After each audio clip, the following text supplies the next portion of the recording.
Hello everyone, this is Sadia and welcome to our third row perspectives by Sadia, where we discuss about the career success, mistakes and challenges of the professionalist from the professionalist. So today আমাদের সাথে যে আছে সে হচ্ছে একজন very famous dentist, young dentist I would say, and she has her own chamber and it's becoming bigger day by day. Welcome to our show, Amrika Shahani Papu. Thank you for joining us. And today we will know about her journey as a successful dentist and কিভাবে dental profession যারা নিতে চাচ্ছে তারা আপুর কাছ থেকে guidance নিতে পারে। থ্যাংক ইউ প্রভা, এত বড় ইন্ট্রোডাকশনের জন্য। বাট এত বড় কিছু না, জাস্ট আমি স্টার্ট করেছি, চেষ্টা করছি নিজেকে ইমপ্রুভ করার day by day. Thank you আপু। আপু আপনার ব্যাকগ্রাউন্ডটা নিয়ে একটু জানতে চাচ্ছি যে কি থেকে শুরু হলো, কি থেকে ডেন্টিস্ট হওয়ার ইচ্ছাটা শুরু হলো? চাইল্ডহুড একটা হয় না যে আচ্ছা আমি ডেন্টিস্ট হতে চাই, অ্যান্ড কিভাবে আপনার ডেন্টাল হবে জার্নিটা শুরু হলো? ওকে, বেসিক্যালি আমার এমন কোনো স্বপ্ন ছিল না যে ছোটোবেলা থেকেই ডেন্টিস্ট হব, এরকম কখনোই কোনো প্ল্যানিং ছিল না। বাট আমার যেটা ভালো লাগতো ছোটোবেলা থেকে, যে নিজে কিছু করছি, কোনো একটা জিনিস তৈরি করছি, হ্যাঁ, ছোটো কোনো কিছু নিজে বানাচ্ছি, সো এই জিনিসগুলো ভালো লাগতো। কিন্তু কখনোই স্বপ্ন ছিল না যে ডেন্টিস্ট হব। এরপর হচ্ছে যে স্কুল কলেজ শেষ করলাম আমি খুলনাতে।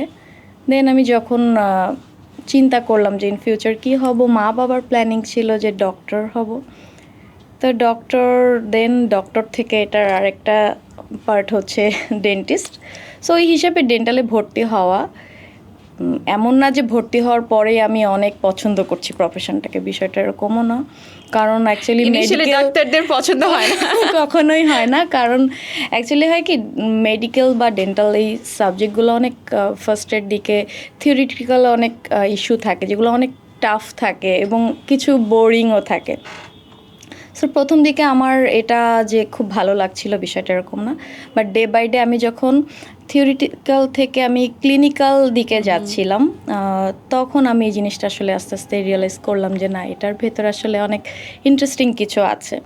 ফার্স্ট আমি রিয়েলাইজ করলাম যখন একটা পেশেন্ট আসলো আমার কাছে, সামনের একটা দাঁত ভাঙা নিয়ে। তো সে একেবারে হাসা বন্ধ করে দিয়েছে। সো দেন আমি যখন জাস্ট একটা ভিনিয়ার করে খুব অল্প সময়ের ভেতর তার স্মাইলটা ঠিক করে দিতে পারলাম, তার ফেসের যে স্মাইল বা তার কনফিডেন্স, মানে এটা আমাকে খুব ইন্সপায়ার করেছে।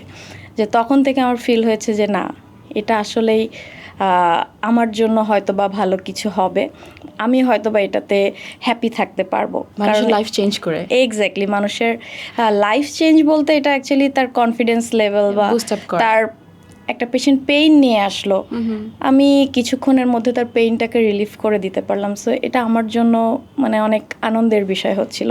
সো এই বিষয়গুলো থেকে আমি ডে বাই ডে ভালো লাগতে শুরু করলো ডেন্টিস্ট্রি। দেন আমি এখন প্রফেশনটাকে আসলেই অনেক ভালোবাসি। পেইনের কথা থেকে যদি আপু স্টার্ট করি, তাহলে হচ্ছে যে আমাদের এক্সট্রিম পেইন হলে বা পেইনে থাকলেই দেখা যায় যে ডেন্টিস্টের কাছে যাওয়া হয়। অন্য মেডিকেলকে যদি আমরা সিরিয়াসলি নেই, একটু জ্বর হলে আছে ডক্টরের কাছে যাই, যদিও বাংলাদেশে আমাদের হ্যাবিচুয়াল আছে এটা যে আমরা একদম এক্সট্রিম না হলে ডক্টরের কাছে যাই না। বাট ডেন্টাল তো একদমই দেখা যায় যে পারছি না তখন যাই, এবং অনেক একটা ফেয়ার থাকে যে না যাবো না, গেলেই ডেন্টালে হয়তো বেশি টাকা নেবে, একটা মিসকনসেপশন আমাদের থাকে। অ্যাকচুয়ালি হয় কি, ডেন্টালে আমাদের অনেক বেশি মিসকনসেপশন, হয়তো বা আমাদের দাঁত 32টা, এই জন্য আমাদের এটার ভ্যালু কম। আমাদের চোখ যেমন দুটো, সো আমরা এটাকে অনেক ভ্যালু দিই। চোখে একটা কিছু হলে আমরা খুব গুরুত্ব দিয়ে সাথে সাথে ডক্টরের কাছে যাই। খুব বেশি পেইন না হলে আমরা ডক্টর বা ডেন্টিস্টের কাছে যাই না। এটা সব থেকে বড় ভুল আমি বলবো। কারণ আমরা যদি কোনো প্রবলেমের খুব স্টার্টিং পিরিয়ডে আমরা এটাকে ডায়াগনোসিস করতে পারি, খুব অল্প ট্রিটমেন্টেই কিন্তু প্রবলেমটা সলভ হয়ে যায়। তখন অ্যাকচুয়ালি তাকে পেইন এক্সপেরিয়েন্সই করতে হয় না, ঠিক আছে? কিন্তু আমরা আসলে এই যে পেইনটা না পাওয়া পর্যন্ত আমরা গুরুত্বটা দেই না। সো আপু, যে মিসকনসেপশনটা আছে যে আমরা হচ্ছে ডেন্টিস্টের কাছে যাই না বা হয়তো বেশি পেইন না হলে যাওয়া দরকার নেই, so what do you think যে এটার জন্য কি এক্স্যাক্ট করা উচিত, যে অ্যাজ অ্যান অ্যাডাল্ট কি ডেন্টাল রুটিন ফলো করা উচিত? ওকে, প্রথমত আমাদের কি মিসকনসেপশন আছে আমি এগুলো একটু বলি।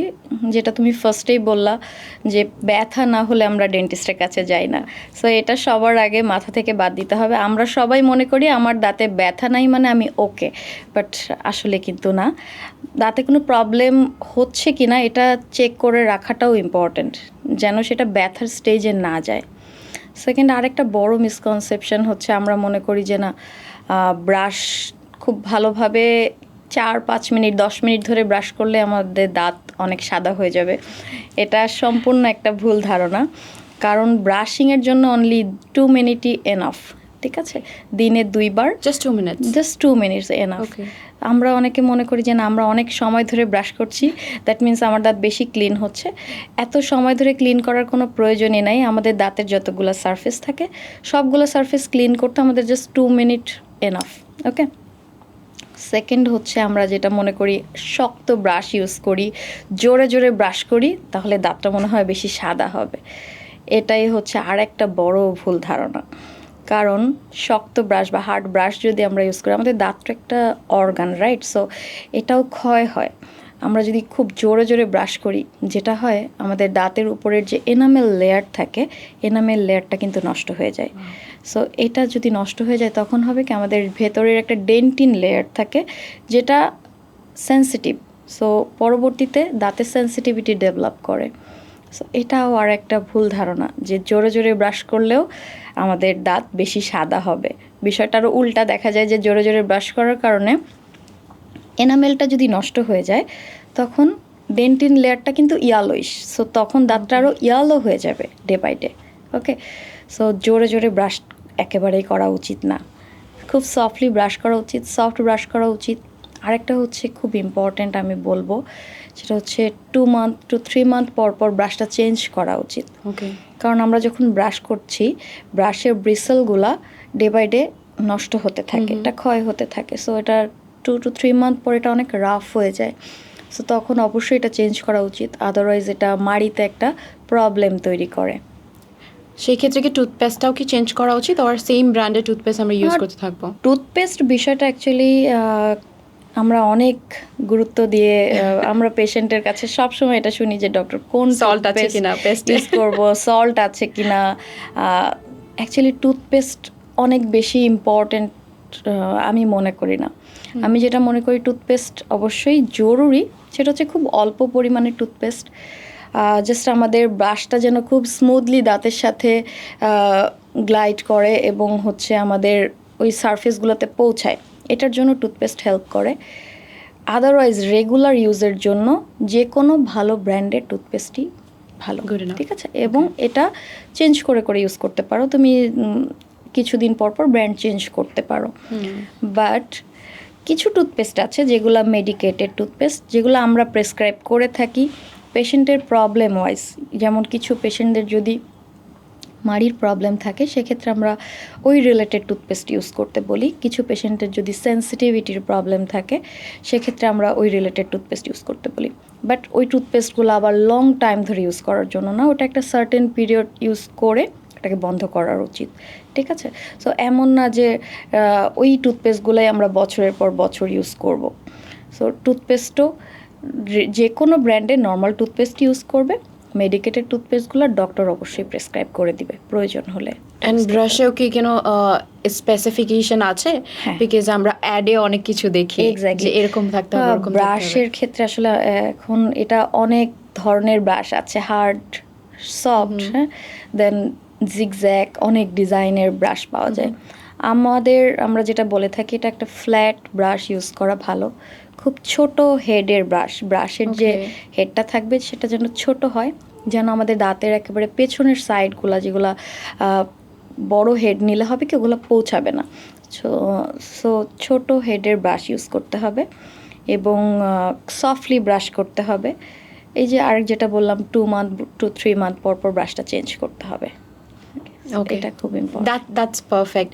সো নাও যদি আমরা আসি যে এটা তো হচ্ছে brushing or toothpasting, so what's the importance of maybe flossing or আমাদের যে মাউথ ফ্রেশনার থাকে, মাউথ ওয়াশ থাকে, সো ওইগুলো ইউজ করা কি? এবং নতুন একটা কনসেপ্ট এসেছে হচ্ছে যে oil pulling, So how important is that? Okay, first of all তোমাকে যেটা বলবো, ফ্লসিং খুবই ইম্পর্ট্যান্ট। ওকে, ফ্লস হচ্ছে আমাদের দুই দাঁতের মাঝের জায়গাগুলো ক্লিন রাখার জন্য একটা সুতার মতো একটা জিনিস, এটার গায়ে হচ্ছে তোমার একটা মোমের প্রলেপ থাকে। সো এটা দিয়ে দুই দাঁতের মাঝের জায়গাটা ক্লিন করা হয়, যেখানে কখনো ব্রাশ পৌঁছায় না।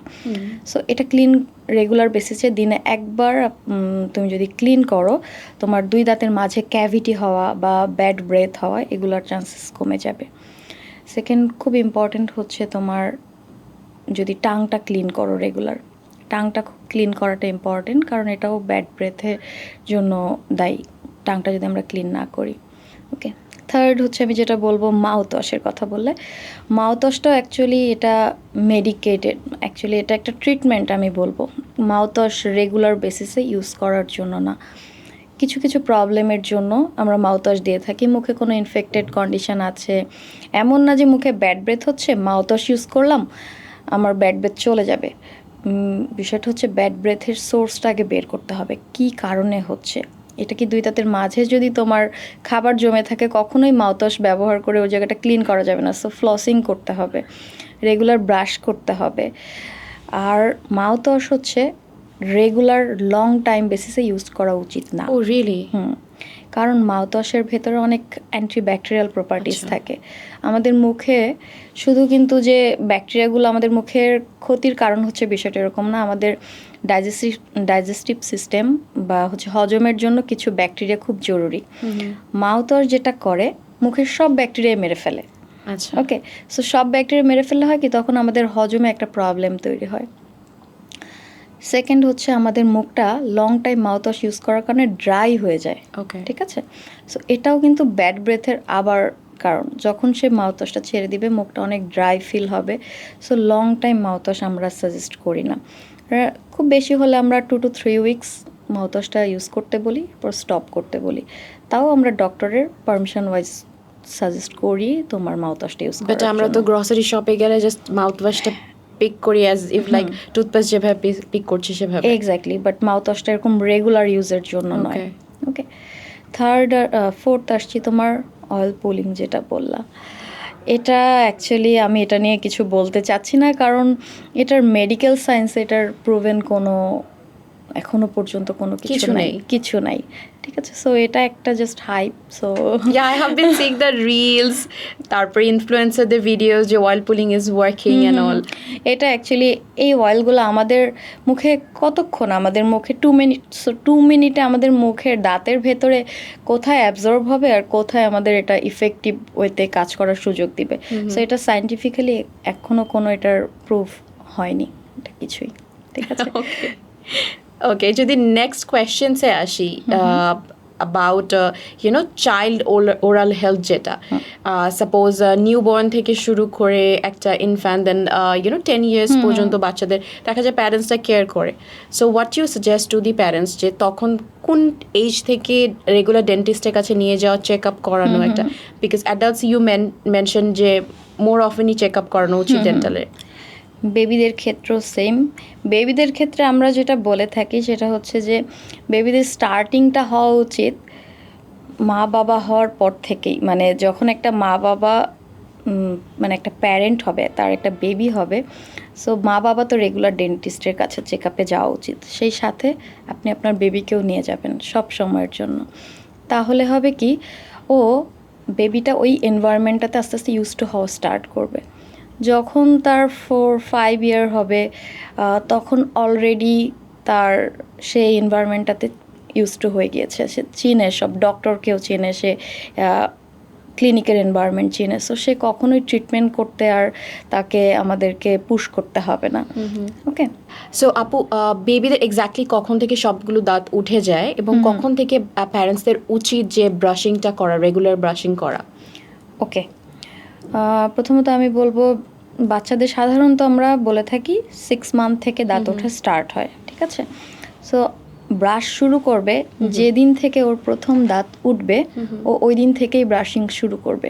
ওকে, এটাই হওয়া উচিত। এটা কি regular, like weekly once or everyday? Everyday ও ব্রাশ করবে। এবং বেবিদের জন্য আলাদা ব্রাশ পাওয়া যায়, সো পেস্ট পাওয়া যায়।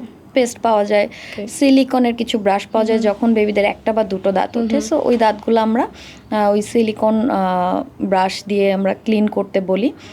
ইভেন যখন বেবিদের দাঁত উঠবে না তার আগেও আমাদেরকে মাড়িটার যত্ন নিতে বলি। সেটা হচ্ছে যেমন একটা সুতি পরিষ্কার কাপড় দিয়ে দাঁতের মাড়িটাকে ক্লিন করে দেওয়া, তার টাংটাকে ক্লিন করে দেওয়া। হ্যাঁ, এটাতে হয় কি তাদের মুখটা ক্লিন থাকে বেবিদের। সো এটা কিন্তু খুব ইম্পর্টেন্ট, মানে যখন দাঁত উঠছে না তার আগে থেকেই তার মাড়িটাকে ক্লিন রাখাটা খুব important. That's very interesting. Okay okay, and যদি আমি হচ্ছে অন্য চ্যাপ্টারে চলে যাই এখন, ডেন্টাল ফ্লসিং বা এগুলো থেকে এখন নিউ যে টেকনোলজিস আসছে, নিউ টেকনোলজিস এই যেমন রুট ক্যানেল হচ্ছে বা দাঁতের অন্য রিপ্লেসমেন্টগুলো হচ্ছে। So what's your take about this, যে মেবি 7-8 ইয়ার্স আগে এগুলো ছিল না, এখন ইন্ট্রোডিউস হয়েছে। সো টেকনোলজির ইম্পর্টেন্সটা কীরকম মনে হচ্ছে ডেন্টাল? অনেক অনেক বেশি এখন আসলে টেকনোলজিক্যালি মানে ডেন্টিস্ট্রি অনেক অ্যাডভান্স লেভেলে চলে যাচ্ছে, ঠিক আছে। কারণ এখন প্রথমত আমরা যেটা করতাম আগে এক্স রে করতাম, সো এক্স রেতে একটা টাইম লেগে যেত। এখন ডিজিটাল এক্স রের মাধ্যমে আমরা যেটা করে থাকি, জাস্ট এক্স রে করছি, কম্পিউটারে দেখছি, এক্স রে করছি, সাথে সাথে এটা দেখতে পাচ্ছি। সো এটা খুব মানে আমাদের কাজটাকে অনেক সহজ করে দিয়েছে। সেকেন্ড হচ্ছে তোমার এখন ক্যাট ক্যাম চলে এসেছে। ক্যাট ক্যামে যেটা সুবিধা সেটা হচ্ছে আমরা সিঙ্গেল ডেতেই, আগে যেমন একটা ক্যাপ করতে গেলে অনেক দিন টাইম লাগে, হ্যাঁ, সো এখন সিঙ্গেল ডেতেই কিন্তু ক্যাপ করা যায় ক্যাট ক্যামের মাধ্যমে।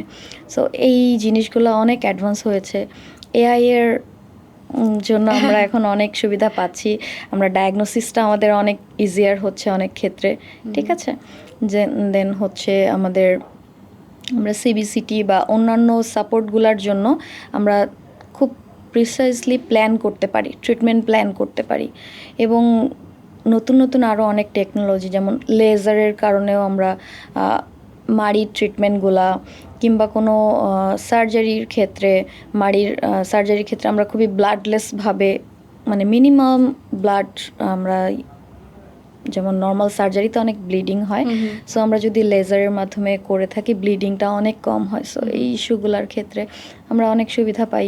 লেজারের ক্ষেত্রে হিলিংটাও খুব দ্রুত হয়। এবং অ্যাকচুয়ালি এইসব টেকনোলজি সব কিছুর কারণে সব থেকে বেনিফিটেড হচ্ছে আমরা তো হচ্ছি, পেশেন্টরাও খুব অল্প সময় ট্রিটমেন্ট পাচ্ছে, খুবই কমফোর্টেবল হচ্ছে আগের থেকে ট্রিটমেন্টগুলো। যেমন আগের ট্রিটমেন্টগুলো যেমন একটু পেইনফুল বা এরকম ছিল, এখন অ্যাকচুয়ালি প্রপারভাবে আমরা ট্রিটমেন্ট করাতে পেইনলেস হইতে আমরা পেশেন্টদেরকে ট্রিটমেন্ট দিতে পারি। That's great. So I have a very funny and interesting questions because আমি নিজে রুট ক্যানেলের থ্রুতে যাচ্ছিলাম যখন, তখন আমি I was traveling in Chittagong and আমি suddenly একটা জায়গায় দেখলাম যে একদিনে রুট ক্যানেল করা হয়। So I know personally যে রুট ক্যানেল করতে 3 days 4 days sometimes 7-8 days লেগে যাচ্ছে।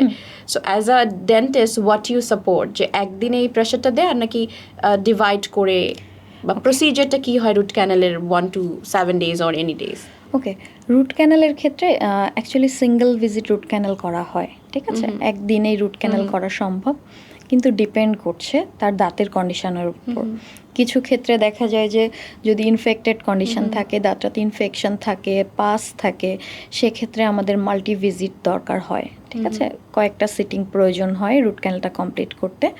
বাট সিঙ্গেল ভিজিটে রুট ক্যানেল যে করা যাবে না বিষয়টা এরকম না। সিঙ্গেল ভিজিটে খুব প্রপারলি রুট ক্যানেল করা যায় এবং টাইমটা একটু বেশি লাগে। একটা দিনে অনেকক্ষণ হা করে থাকতে হয় পেশেন্টকে, বাট সিঙ্গেল ডেতে রুট ক্যানেল করা possible. So as a doctor would you suggest যে সিঙ্গেল ডেতে করে ফেলবো, আর পেশেন্টকে একটা মিনিমাম টাইম দিব যাতে পেশেন্টের উপরে স্ট্রেস না হয়? এটা অ্যাকচুয়ালি ডিপেন্ড করছে।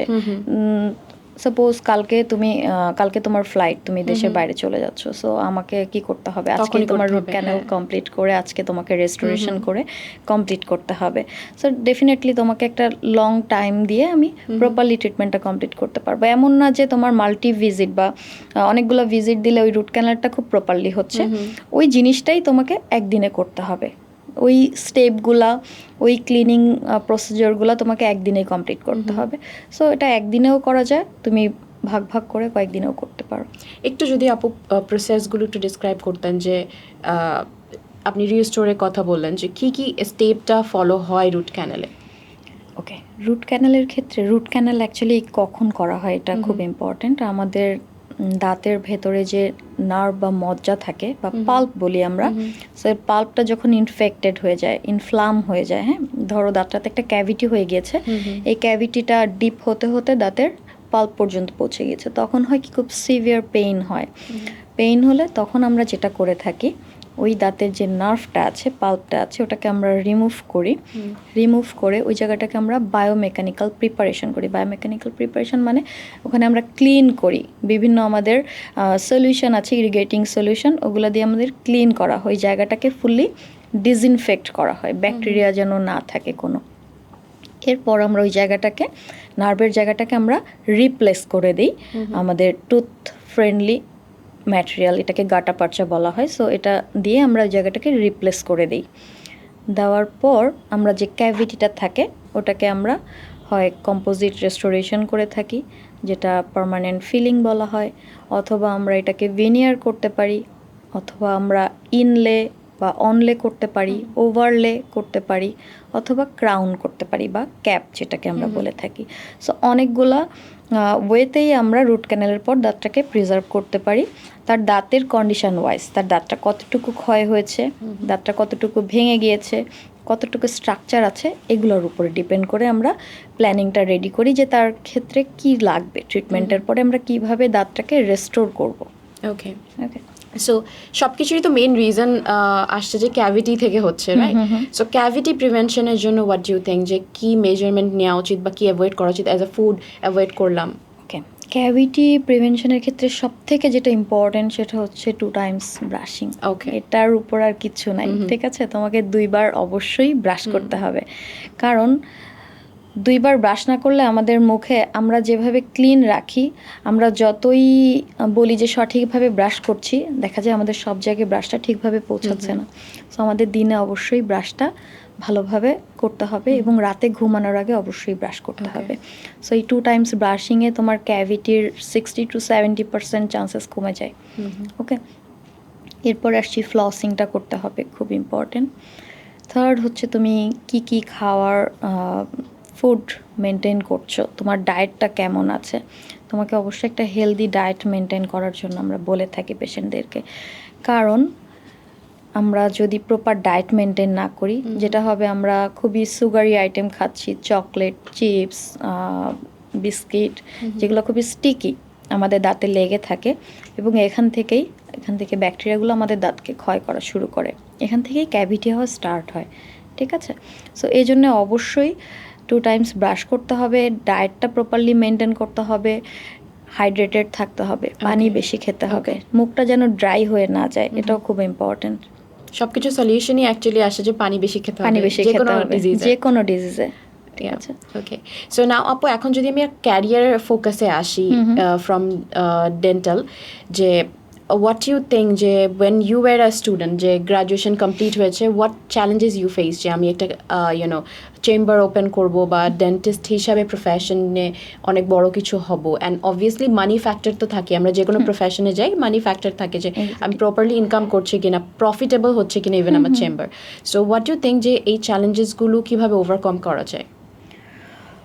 ওকে, ফার্স্ট অফ অল তোমাকে যেটা করতে হবে, একটা পাশ করার পর তুমি যখন ডক্টর হয়ে গেলে, এরপর তোমাকে রেগুলার বেসিসে নিজেকে আপডেট রাখতে হবে, ঠিক আছে?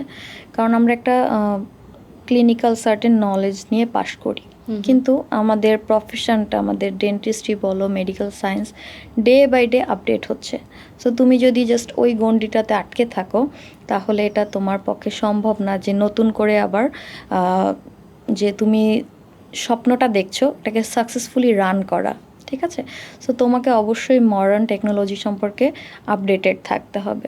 সেকেন্ড, আমি যেটা বলবো, অবশ্যই সিনিয়রদের গাইড থাকতে হবে। হ্যাঁ, আমার ক্ষেত্রে যেমন আমি বলবো যে আমি যেখানেই গিয়েছি, সিনিয়র আপু, সিনিয়র ভাইয়া, সবার থেকে আমি অনেক সাপোর্ট পেয়েছি, হ্যাঁ, এবং তারা আমাকে সবসময়ই অনেক বেশি ইন্সপায়ার করেছে যে না, তুমি এটা খুব প্রপারলি করতে পারছো, তুমি এটা থেকে আরও ভালো কিছু করতে পারবা।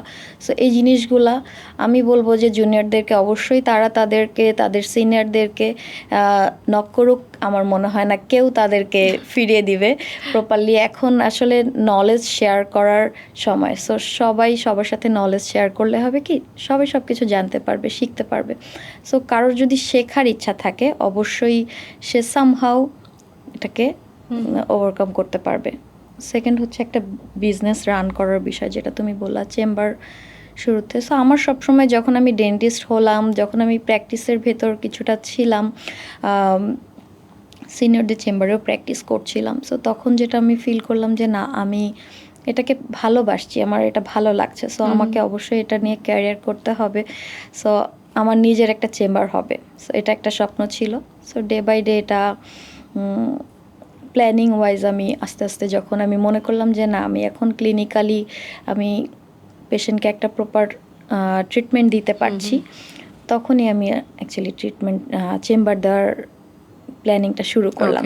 বাট এমন না যে আমি পাশ করলাম সাথে সাথে আমি চেম্বার দিয়ে আমি এক্সপিরিয়েন্স ছাড়া হবে না। সো এক্সপিরিয়েন্স অবশ্যই তোমাকে গ্যাদার করতে হবে।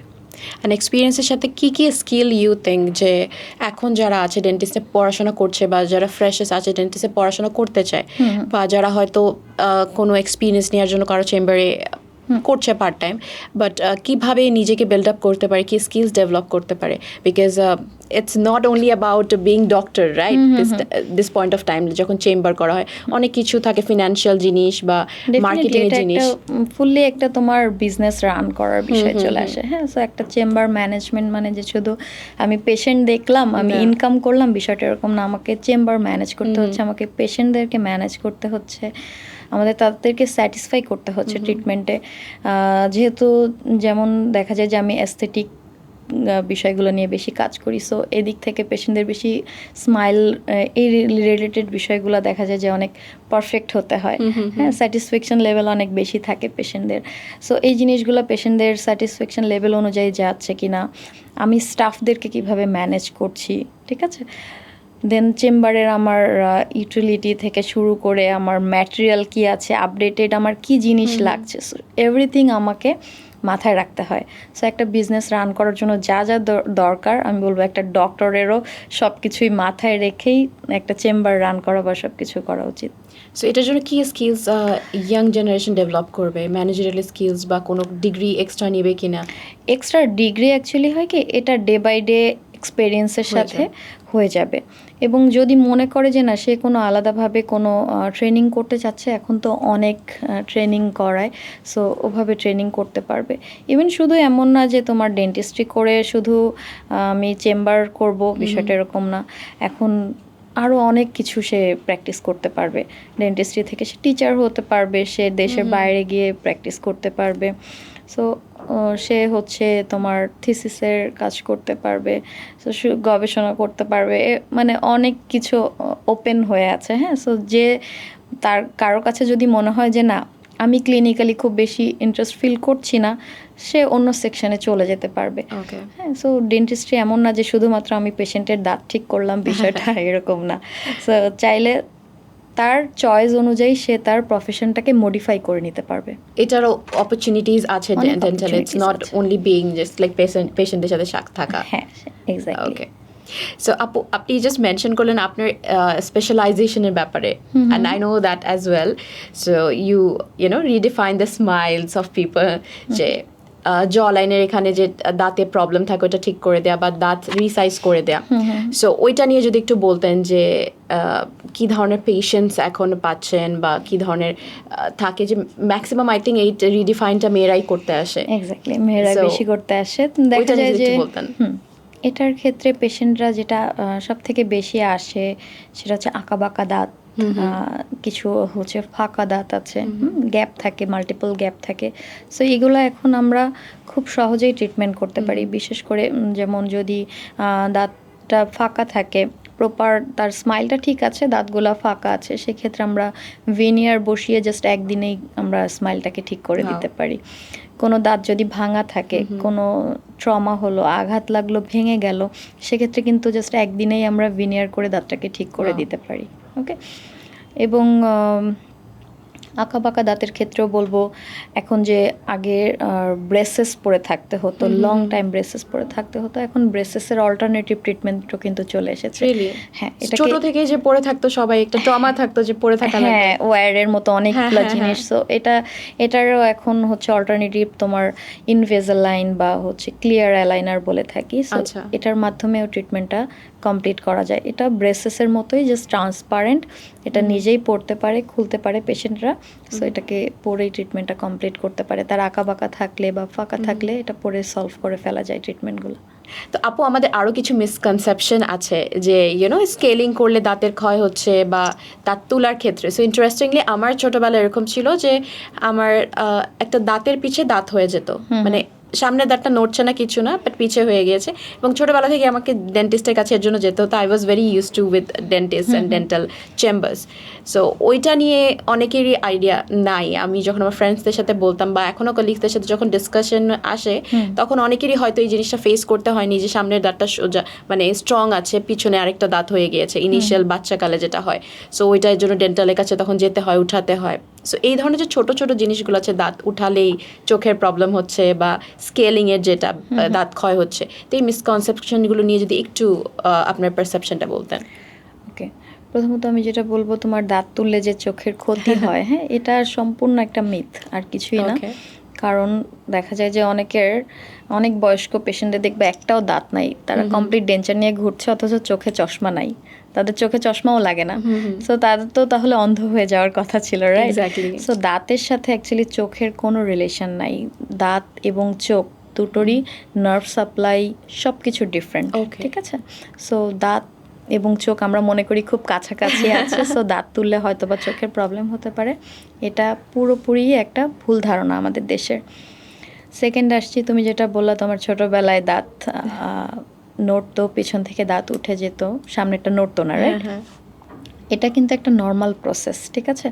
সো আমরা পেছন থেকে আসলে দাঁতটা প্রথমেই ওঠে ম্যাক্সিমাম ক্ষেত্রেই, এবং তারপর আস্তে আস্তে সামনের দাঁতটা নড়া স্টার্ট হয়। তো আমরা প্যারেন্টরা যেটা মনে করি পেছন থেকে উঠে যাওয়া মানে আমরা খুবই টেনশনে পড়ে যাই যে না, এখন হয়তো বা সব আঁকা বাঁকা হয়ে যাবে। বিষয়টা এরকম না, কিছুদিন ওয়েট করলে অ্যাকচুয়ালি ওটা নড়া স্টার্ট হতো। হ্যাঁ, সো ন্যাচারালি পড়ে যেত, বাট তারপরও কিছু ক্ষেত্রে অনেক পেশেন্টদের পড়ে না, তখন আমরা এটাকে ফেলে দিতে পারি বেবিদেরকে। আদারওয়াইজ মানে এটা ফেলে না দিলেও এটা ন্যাচারাল ক্ষেত্রে ন্যাচারালি পড়ে যাবে। ইভেন এটা পড়ে গেলে পেছনের দাঁতটা অটোমেটিক্যালি সামনে চলে আসে, ঠিক আছে? ওইটা নিয়ে টেনশনের কিছু নাই। বাট আমরা যেটা সবচেয়ে গুরুত্ব দিই সেটা হচ্ছে বাবা মারা খুব কনসার্ন থাকে সামনের তার স্মাইলটা নিয়ে, বেবির স্মাইলটা কেমন হবে, কিন্তু তারা গুরুত্ব দিতে ভুলে যায় তার পেছনের দাঁতগুলা কেমন আছে। তো আমরা যেটা বলি, পিছনের দাঁতগুলাই ডিটারমাইন করে তার ভবিষ্যতে আঁকা বাঁকা হবে কিনা। তার যদি পেছনের দাঁতগুলা ক্যাভিটি হয়ে যায়, গালের ভেতর যে দাঁতগুলা থাকে, ওই দাঁতগুলো যদি আগেই ফেলে দিতে হয় বা ভেঙে যায় বা ইনফেকশন হয়ে যায়, সেক্ষেত্রে আগেই অন্য সাইড থেকে দাঁত উঠে যায় এবং তখনই আঁকা বাঁকা হওয়ার সম্ভাবনা থাকে, ঠিক আছে? সো এই জন্য সব থেকে ইম্পর্টেন্স আমরা দেই পিছনের দাঁতগুলো তার সুস্থ আছে কিনা। ওগুলো ক্যাভিটি হয়ে গেলেও এগুলো আর্লি স্টেজে যেন সলভ করে নেয়। ওকে, থার্ড আসছি তোমার স্কেলিং পলিশিং। এটা একটা মানে কমন কোশ্চেন, আমরা পেশেন্টদের কাছ থেকে মানে অলমোস্ট 80% পেশেন্টরা এসে এই কোশ্চেনটা করে যে স্কেলিং করলে কি আমাদের দাঁতের ক্ষতি হবে কিনা, বা স্কেলিং করলে দাঁত ফাঁকা হয়ে যাবে কিনা।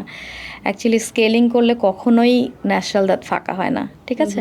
স্কেলিং একটা প্রসেস, যেটা আমাদের মুখে যে ক্যালকুলাস থাকে বা এটাকে আমরা টার্টার বলি বা পাথর বলি অনেকে, হ্যাঁ, পাথর হচ্ছে আমাদের মুখে আমাদের লালার সাথে প্লাকের যে লেয়ারটা থাকে এটা রিয়াকশন করে পাথরের মতো একটা শক্ত জিনিস তৈরি করে, এবং এটা আমাদের দাঁত এবং মাড়ির মাঝে জমে থাকে। তখন হয় কি, ওটা মাড়িতে আস্তে আস্তে জমতে জমতে মাড়িটাকে ক্ষয় করতে থাকে এবং ওখানে একটা অলরেডি ফাঁকা তৈরি হয়ে যায়। এরপর যখন অনেক বেশি পাথর জমে যায়, অনেকটা ফাঁকা হয়ে যায় কিন্তু পাথর দিয়ে ঢাকা থাকে, ডক্টর যখন সাজেস্ট করে যে স্কেলিং করতে হবে, আমরা স্কেলিং করলাম, পাথরটা রিমুভ করলাম, তখন যে ফাঁকাটা ক্রিয়েট হয় তখন তারা মনে করে যেন স্কেলিং করেই ফাঁকাটা ক্রিয়েট হয়েছে। অ্যাকচুয়ালি স্কেলিং না, ফাঁকাটা আগেই তৈরি হয়েছে, পাথরটা সরার পরেই ওটা নোটিস করেছে পেশেন্টরা, ঠিক আছে? কিন্তু ওই পাথরটা থাকলে যেটা হবে, ডে বাই ডে এটা দাঁতের মাড়িটাকে ক্ষয় করে ফেলবে এবং দাঁতটা নড়ে যেতে পারে। ওকে, সো কখনোই যেন পাথর এত বেশি পরিমাণ না জমে, এটা খেয়াল রাখাটা খুব জরুরি। এই জন্য আমরা সাজেস্ট করি প্রতি 6 মাস বা অ্যাটলিস্ট বছরে একবার অবশ্যই স্কেলিং পলিশিংটা যেন মেনটেন করে পেশেন্টরা। মানে every 6 months you are suggesting যে যাতে ডেন্টিস্টের কাছে ভিজিট থাকে। হ্যাঁ, কারণ 6 মান্থে হবে কি, তোমার একটা প্রবলেম যদি স্টার্টও হয় খুবই স্মল অবস্থায় স্টার্ট হবে, 6 মাসে একটা প্রবলেম অনেক বড় হয়ে যাবে না। সো ওই স্মল অবস্থাতেই যদি আমরা সলভ করে ফেলি, খুব অল্প ট্রিটমেন্টেই সলভ হয়ে যাবে তার প্রবলেমটা। আদারওয়াইজ তুমি যদি 3-4 বছর একটা ডেন্টিস্টের কাছে না যাও, ওই প্রবলেমটাই 3-4 বছরে অনেক বড় হবে, ট্রিটমেন্টটাও অনেক বেশি প্রয়োজন হবে। তখনই মনে হবে যে না, ডেন্টিস্ট্রি আসলে ডেন্টাল ট্রিটমেন্ট অনেক এক্সপেন্সিভ। বিষয়টা আসলে এরকম না, প্রবলেম যত বেশি হয় ট্রিটমেন্টের কস্টটা তত বাড়ে। সো প্রবলেম যদি কখনো তৈরিই না হয়, তুমি যদি 6 মান্থ পর পর রেগুলার একটা চেক আপে থাকো, দেখা যাবে তোমার প্রবলেম হচ্ছেই না, তখন তোমার কোনো ট্রিটমেন্ট অ্যাকচুয়ালি লাগছে না। ওকে, সো এই জিনিসটাই সবাইকে বুঝতে হবে যে ট্রিটমেন্ট অ্যাকচুয়ালি এক্সপেন্সিভ তখন হবে যখন প্রবলেমটা বড় হবে। প্লিজ নোট দ্যাট ডাউন যে 6 মান্থস পর পর যেতে হবে ডেন্টিস্টের কাছে। এক্স্যাক্টলি। অ্যান্ড লাস্টলি যদি আপু র্যাপ আপ করার কোয়েশ্চেন করি, ইটস মাই পার্সোনাল কোয়েশ্চেন যে উইজডম টিপ যেটা আমরা বলি বা আক্কেল দাঁত আমার এখনো হয়নি, সো এটা কোন এইজটাতে অ্যাকচুয়ালি হয়, বা এটা নিয়ে যে মিথ আছে যে আচ্ছা এটার সাথে উইজডম রিলেটেড আছে অর সামথিং লাইক দ্যাট, এটা কি আসলেও সেটা নাকি it's like just a myth? No, এটার সাথে আসলে উইজডমের কোনো রিলেশন নাই। ব্যাপারটা হয় কি, এই দাঁতটা যখন ওঠে তখন আমাদের 18 বছর থেকে ধরো 21 বছর বা 25 বছর পর্যন্ত, সো এই সময় আমাদের ম্যাচুরিটির একটা টাইম থাকে। সো সবাই এটাকে মনে করে যে না, এই দাঁত উঠছে মানে তার উইজডম হচ্ছে, বিষয়টা এরকম না। সো উইজডমটি সাধারণত তোমার 21 থেকে 25 বছরে ওঠে, ঠিক আছে? এরপর সাধারণত ওঠে না বলতে এটা থাকে ম্যাক্সিমাম ক্ষেত্রে, কিছু ক্ষেত্রে মাড়ির নিচে থাকে বা আঁকাবাঁকা পজিশনে থাকে। সো আঁকাবাঁকা পজিশনে থাকার কারণে এটা পেশেন্টদেরকে অনেক সময় পেইন পেতে হয়, যেমন এটাকে আমরা পেরিকরোনাইটিস বলি। দাঁতটা যখন পুরোপুরি উঠতে পারে না, তখন এটার চারপাশে যে মাড়িটা থাকে এটা ফুলে যায় বা ইনফেক্টেড হয়ে যায়। সো এটা ফ্রিকোয়েন্টলি যদি হতে থাকে, তখন এটাকে আমরা অবশ্যই ফেলে দেওয়ার জন্য সাজেস্ট করে থাকি, ঠিক আছে? যেমন আমরা যদি বলি যে একটা পেরিকরোনাইটিসের প্রবলেমটা যদি হয়, সেক্ষেত্রে পেশেন্টের যদি পরপর দুইবার এই প্রবলেমটা ফেস করে, থার্ড টাইম আমরা এটাকে ফেলে দেওয়ার জন্য সাজেস্ট করে থাকি, ঠিক আছে? ওকে। আদারওয়াইজ এটা ফ্রিকোয়েন্টলি হতে থাকবে এবং এটার কারণে ওই জায়গাটা তোমার ব্যাকটেরিয়া তৈরি হবে এবং এটার থেকে যদি বড় ইনফেকশন হয়ে যায়, সেটা তোমার বেশ বড় সড়ো সার্জারি করতে হয় তখন। সো এই জন্য আর্লি স্টেজে এগুলোকে সলভ করে ফেলাই ভালো। তো আমাদের কাছে আসলে আমরা প্রথমে যেটা বলি, আমরা ক্লিনিক্যালি চেক করি, চেক করার পর আমরা একটা এক্সরে দিই যে তার দাঁতের পজিশনটা কী আছে। সো পজিশন ওয়াইজ তখন আমরা এটা ডিসাইড করি যে আমরা এটাকে রাখবো নাকি আমরা এটাকে ফেলে দেওয়ার প্ল্যান করব। তো এটা কি ব্যথা হলেই বোঝা যাবে নাকি ব্যথা ছাড়াও হয়তো লাইক হিডেন টিথের মতো আছে? হ্যাঁ, ব্যথা ছাড়াও হিডেন টিথের মতো থাকতে পারে। যদি ব্যথা ছাড়া কোনো প্রবলেম না করে, এটাকে আমরা কোনো কিছুই করার জন্য সাজেশন দিই না, এভাবেই থাকুক, কোনো প্রবলেম নেই। ওকে, thank you Apu for joining Third Row Perspectives, and hope to see you soon again in our channel with more maybe insider about dentist, life professions and dental checkups. Thank you, and thank you everyone for watching us.